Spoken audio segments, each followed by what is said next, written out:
L'aventure d'Echo, partie 26. La requête de l'étranger. L'incendie dans les collines avait laissé les habitants méfiants mais reconnaissants.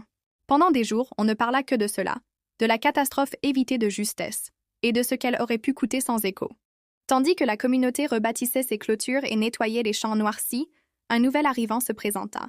Un après-midi, un voyageur apparut sur le porche de Daniel, la poussière couvrant ses bottes, son manteau marqué par de longues marches.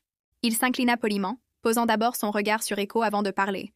« Je viens de la vallée lointaine, » dit-il d'une voix pressante. « La rumeur d'un chien qui sauve des vies est parvenue jusqu'à nous. J'ai vu des hommes affronter des dangers, mais l'on dit que lui, il désigna Echo, les combats avant même qu'il n'arrive. » Daniel l'écouta en silence, la main posée sur le dos de son compagnon. Le voyageur poursuivit. « Notre vallée souffre.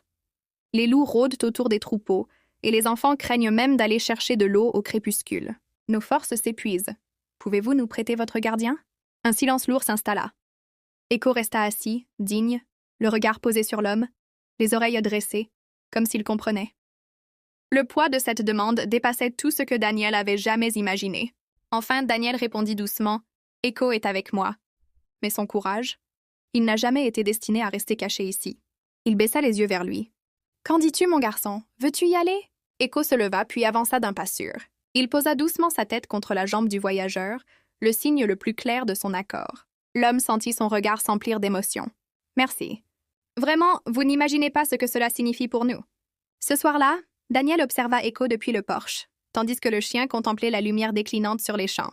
À voix basse, il murmura « Le monde t'appelle désormais, et je ne peux pas te retenir, pas quand je sais à quel point ils ont besoin de toi. » Echo se retourna alors, les yeux brillants de calme et de détermination.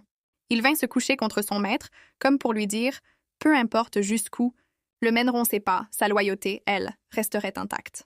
Ses routes iraient vers d'autres vallées, mais son cœur resterait ici, chez lui. » S'il vous plaît, partagez cette vidéo puis abonnez pour les restes épisodes. Merci.